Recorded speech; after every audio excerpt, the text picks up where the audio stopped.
fire occur, we are fully staffed with reinforcements ready to respond. Warnings out tonight about a life-threatening and destructive windstorm that is set to hit some parts of the West, with much of Southern California facing extreme fire danger starting tomorrow.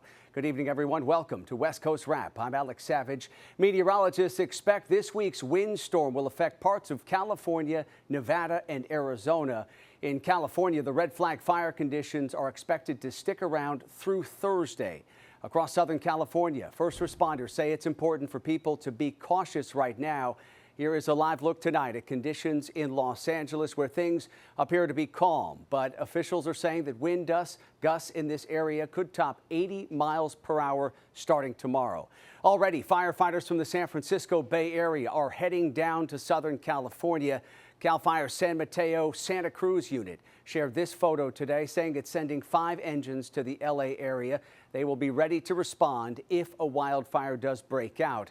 Earlier today, I talked with Eric Sherwin of the San Bernardino County Fire Protection District east of Los Angeles, in one of the areas most at risk.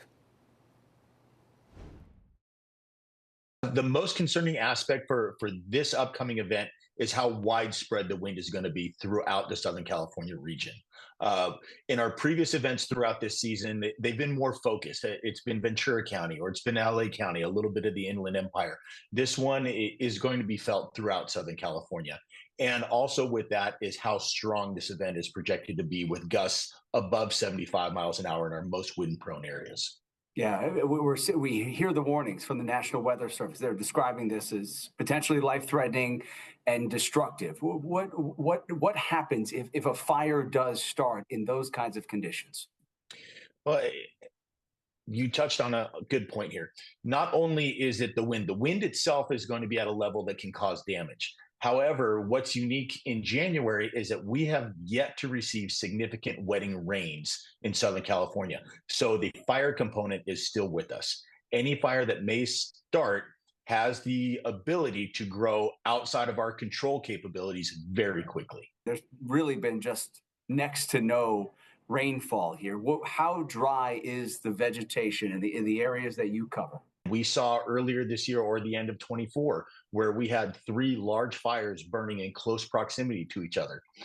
Without receiving any wetting rains, that potential still exists. As widespread as this wind event is going to be, we're faced with yet another threat of wildfire here in Southern California. How unusual is it in your mind to have this kind of extreme fire weather this late in the season? It's well known now that we have a year-round fire season. You know, we've fought vegetation fires when there's snow on the ground. That's how dry this fuel is. So it's not unheard of, but the potential is atypical for this time of year. What do the preparations look like for an extreme windstorm like this one? We've worked with the California Office of Emergency Services to pre-position additional engine companies and strike teams. To that point, we have additional strike teams, additional hand crews, and dozers, something that you would see, or a mobilization of resources similar to something we would see in August, we're now seeing in January. In years previous, we've mobilized units like this for snow removal. However, here we are in January of 25, mobilizing these resources for wildfire. And first responders are also urging people across Southern California to make preparations of their own. That includes using extreme caution with anything that can spark a fire. They're also suggesting people prepare for the potential of winds taking down trees and causing power outages. High wind warnings will also take effect tomorrow for some parts of Nevada and Arizona. Here's a live look at the conditions tonight in the Las Vegas Valley, where the National Weather Service is expecting wind gusts will top 30 miles per hour. Blowing dust is one of the biggest concerns for this area and for southwest Arizona. For more, let's bring in KTVU meteorologist Roberta Gonzalez, who can break down the timing for when the winds are really going to start kicking up across the west. Roberta? Yeah, it depends on location, Alex. As far as Nevada is concerned in the overnight hours, as we see the departure of that area of low pressure. As far as Arizona is concerned, the winds are beginning to back off, but will increase tomorrow afternoon. In fact, with the clearing of the skies in the Phoenix area all the way through Tucson into Tombstone, we have freeze warnings in effect for tonight. And then you look at Las Vegas. Again, the core of the center of an area of low pressure will be pushing out. Winds will be picking up in the overnight hours. Meanwhile, today's high temperature in Phoenix, 72 degrees, when the average high temperature this time of the year is 66 degrees. We take you to the city by the bay, the city of San Francisco, where the average high is 57 degrees. And bam, that's what they saw today due to that bank of clouds that just settled in, and it was pretty hard to scrub out the fog. Meanwhile, Los Angeles, 75 degrees, but all eyes are on Southern California due to the Santa Ana winds that will be increasing by tomorrow morning sun up at 7:25. So here we go. Right now in Los Angeles, 60 degrees. It's 54 in San Francisco. We're taking a look now at that area of low pressure that is departing. We do have the fog that continues to hang out in throughout the Central Valley of California. And then we have that area of low pressure offshore. But this is going to be an inside slider. It's going to nestle in over the Four Corners states. And as it does so, it's banging up against that ridge of high pressure. It's causing some friction there, producing that offshore component. That's why we're seeing the vigorous winds across Southern California over the next 2 days. That's why we have a wind advisory across much of the San Francisco Bay Area. Well, to the north, the Pacific Northwest is on the clear side. So Southern California, you can look for damaging winds beginning with tomorrow morning all the way through your Thursday, potentially even Friday. Relative humidity is going to drop into the single digits at times, but for the most part, banking between about 10%. I mean, to give you a good indication, when Los Angeles drops to 10% relative humidity, that's very similar to the Mojave Desert, Barstow and Victorville and Apple Valley. All right, here's what you can anticipate over the next 3 days. Clear skies, no rain showers from Seattle through Portland. Now let's talk about the northern half of the state of California. Again, wind advisories in place with temperatures above average for this time of the year. Los Angeles, red flag warnings in effect. No problem with the weather situation as the winds begin to ease, and portions of Arizona and Nevada, you'll kickstart your Tuesday with a little bit of snow, sleet mix. Make it a great Tuesday. Alex? All right, Roberta, thank you. Today, President Biden visited New Orleans and paid tribute to the 14 people who were killed in a terror attack there. The president and First Lady attended an interfaith prayer service at the historic St. Louis Cathedral tonight. The names of those who were killed were read aloud as candles were placed on the altar. President Biden said he and the First Lady want their families to know they are not alone. Earlier, the president and First Lady met privately with victims' relatives, as well as with 2 police officers who were injured in that attack.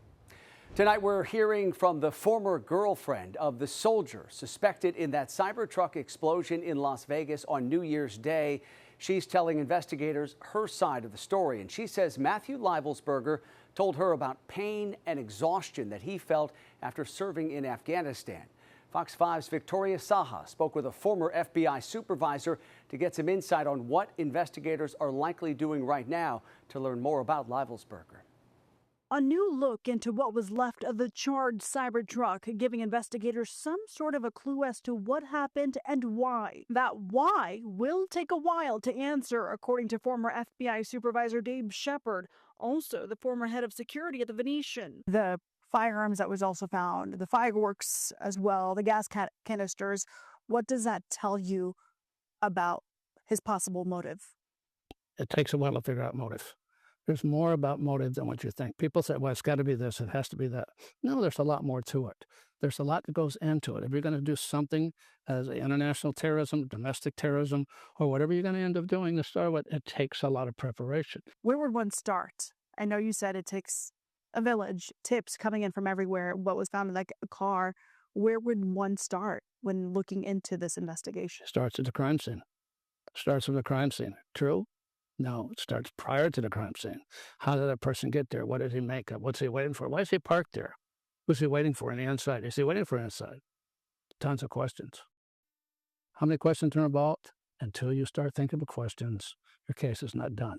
As tips come in by the hour, law enforcement officials are doing just that, relying on technology to help them retrace the steps taken by Cybertruck driver Matthew Leibelsberger. We did a variety of video and photo comparisons to match the clothing. So if you look here, for example, this is a video in Las Vegas, and you're going to see in a moment here where he parks the Tesla truck. He comes out, and you're going to see some descriptive clothing that matches some of the other video that we've recovered along the route. A huge part in making sure the driver and person responsible for blowing up the Cybertruck was in fact Livelsberger. Victoria Saha, Fox 5 News, Local, Las Vegas. Coming up tonight here on West Coast Wrap, a ride in a driverless taxi does not go as planned in Arizona. I got a flight to catch. Why is this thing going in a circle? I'm getting dizzy. This Waymo customer recorded the whole thing as his driverless rental encountered a glitch. Coming up tonight, how long he was stuck spinning in circles. Plus, schools on alert, many worried about a respiratory virus that's been spreading over the winter break. Tonight, we'll break down how it's spreading and how to protect your family. We have a sad update tonight on that fatal New Year's Eve fireworks explosion in Hawaii. Today, a 3-year-old boy became the 4th person to die from injuries suffered in that blast. The explosion initially killed 3 women and injured more than 20 people. Those fireworks were stored in the carport area of a home in Honolulu. Investigators say a bundle fell on its side after being lit, setting off crates containing other fireworks. The man accused of orchestrating the 1996 murder of rapper Tupac Shakur is asking a judge to dismiss the charges against him. Dwayne Davis says his constitutional rights have been violated due to a 27-year delay in prosecution, lack of corroborating evidence, and a failure to honor immunity agreements. Police arrested Davis in 2023, relying on old interviews and a memoir in which he claimed to have ordered the killing. His trial is scheduled to happen in March. Police in Phoenix say a husband and wife were shot to death and a toddler was critically injured in what appears to be a murder-suicide. Neighbors say 38-year-old Andrew Corona and his wife, 35-year-old Ashley Corona, were arguing on and off for about a year, but Sunday night's fight seemed louder than usual. A worker at that apartment complex hesitated to call 911, unsure if those gunshots were fireworks. Luckily, I heard, the baby cry. It wasn't even a loud cry, it was a muffled. I'm not sure if, if she was on top of him or what the scenario was, but that's what, pushed me to make that phone call. Police say that toddler was rushed to the hospital in critical condition. Family members say they believe the child is going to survive. Lawmakers in Utah today announced a dozen bills related to public safety and border security. One representative said her bill will help expedite deportation of people who've committed crimes. Utah needs to raise the criminal penalty for a Class A misdemeanor to 365 days from 364, it's just 1 day, to help expedite the deportation of people who come here illegally or come here seeking temporary asylum and then commit crimes in our state. Officials say they welcome immigrants who come to the U.S. legally, but they say an influx of undocumented immigrants into Utah is straining that state's resources. Utah Governor Spencer Cox intends to travel to Florida to meet with President-elect Trump before Inauguration Day. He says a group of Republican governors is set to meet with him at his Mar-a-Lago resort. He did not say how large that group is. According to the Deseret News, that meeting is going to happen on Thursday. Donald J. Trump of the state of Florida has received 312 votes. On Capitol Hill today, a joint session of Congress certified Donald Trump as the winner of the 2024 presidential election. His opponent in the race, Vice President Kamala Harris, made it official, presiding over that certification. I did what I have done my entire career, which is take seriously the oath that I have taken many times to support and defend the Constitution of the United States. And there was a heavy security presence as lawmakers convened for the proceedings today. It came on the 4th anniversary of the violent January 6th riot when Trump supporters stormed the Capitol trying to overturn his election loss. Trump has pledged to pardon those who have pleaded guilty or were convicted of crimes related to the insurrection. Trump's inauguration is 2 weeks from today. We turn now to the nationwide bird flu outbreak, and today health officials said the first person to die from the virus in this country was a man who'd been hospitalized in Louisiana. That patient was older than 65 and had underlying medical problems. Officials say he was infected after coming into contact with a backyard flock of birds. Doctors are stressing that the threat of bird flu to the general public remains low. Dozens of people have tested positive for the virus here in the West, including in Washington, Oregon, California, and Colorado. Well, as kids head back to classrooms this week after the long winter break, some schools are worried their return will expand the spread of norovirus. Fox 13's AJ Genevieve spoke to a doctor about the country's surge in those cases.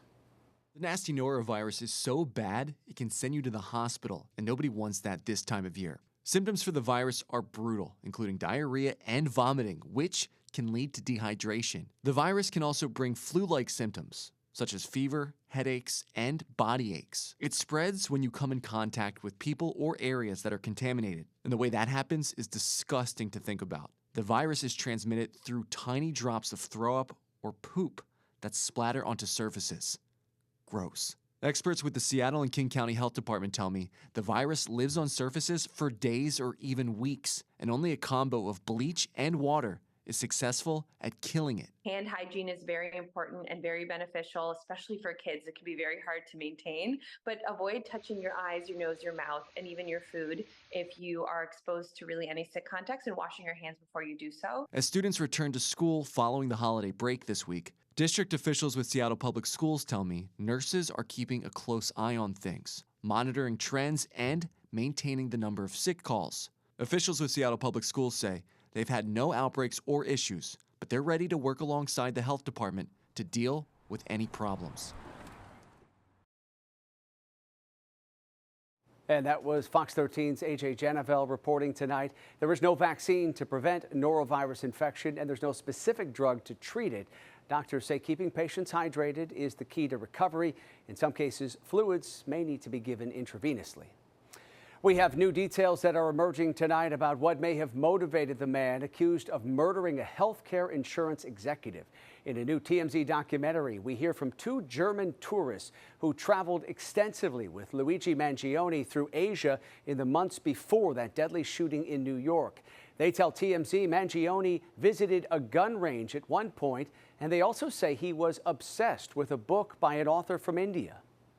So much so that Luigi actually purchased 400 copies of this book, which has themes of, what's called corporate greed and how, corporations have sometimes gotten out of, gotten out of hand, gotten out of control, and done whatever they could possibly do to increase profits. So he buys 400 copies of this book.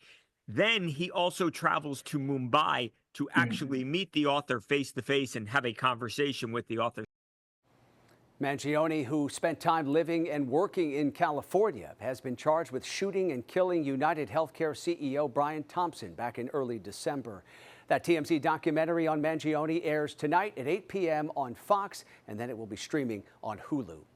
We turn now to a stunning scene in Southern California today where a small plane crashed into the garage of a home, and the two people on board remarkably escaped without any injuries. This crash happened in Temple City, south of Pasadena.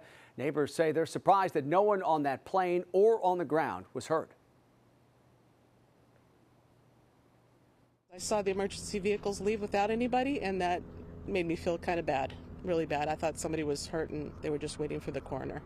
And it feels it's better to think that somebody is totally okay and walked away with from this. Oh my gosh. I think they got cushioned by the bushes maybe, or somebody was on their side. The cause of this crash is under investigation tonight. It turned into this complete chaos, but it's a blessing as well. I needed gas so bad this morning.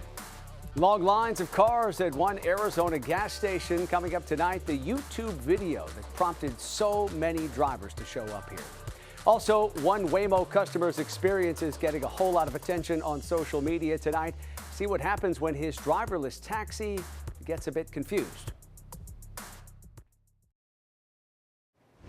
The annual trade show of all things tech is upon us. The Consumer Electronics Show, or CES, kicks off tomorrow in Las Vegas. More than 4,000 companies are expected to show off their latest gadgets and advances from industries such as personal tech, transportation, healthcare, and sustainability. This year's main themes include AI and solutions to fundamental human problems. Well, one of the largest fast food chains in the country is now rolling back its diversity goals. McDonald's announced it's ending some of its diversity practices, citing the Supreme Court's 2023 decision outlawing affirmative action in college admissions. The company says it will no longer set goals for representation in hiring and will stop requiring its suppliers to sign mutual commitments to diversity, equity, and inclusion. Walmart, John Deere, Harley-Davidson, and other companies have also rolled back diversity programs. Some people in the Phoenix area were able to fill up their tanks for free, all thanks to a YouTube stunt. Fox 10's Brian Webb shows us how a gas giveaway led to long lines and even a police response. The stampede started around noon. Free gas up for grabs, and cars and trucks lined up for blocks. Free gas right here on 16th Street and Thomas. Everyone's going crazy for some free gas, man, so that's what it is. The directions were go to the pump, put the pump down when you're done so the next person can come, and it turned into this complete chaos. But it's a blessing as well. I needed gas so bad this morning. Well, I just seen everybody coming in, pulling in, so I decided to come in and pull in as well. About 150 cars got served. It was a pretty good day today. The crush of cars caused chaos too. Police rushed to the scene to direct traffic, and word spread that tempers began to flare. I was on the Citizen app, but so was a fight like 50 minutes ago. I thought it was that. We're still in line and we're on E.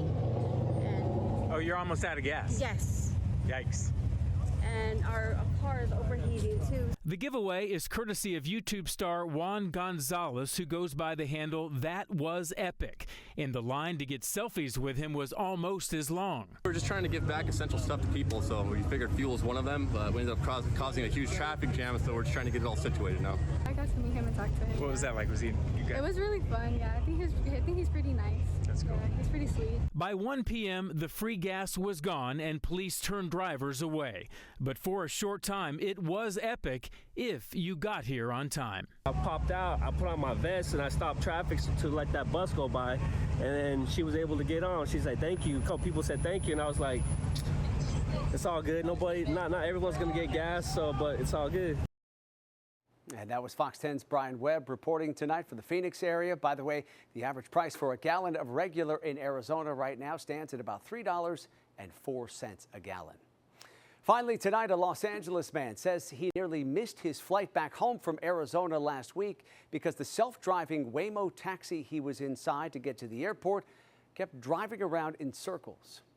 Okay, why is this happening to me on a Monday? I'm in a Waymo car. Connected to rider support. This call may be recorded for quality assurance. This car is just going in circles.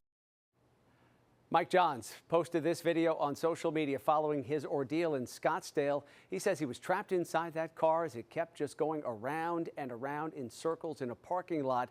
Johns did reach out to Waymo customer support while all this was going on. The company told Gizmodo that the situation lasted around 5 minutes or so, but did not explain exactly what caused the problem. They're still looking into that. Johns, by the way, was not charged for that trip. Have a great night.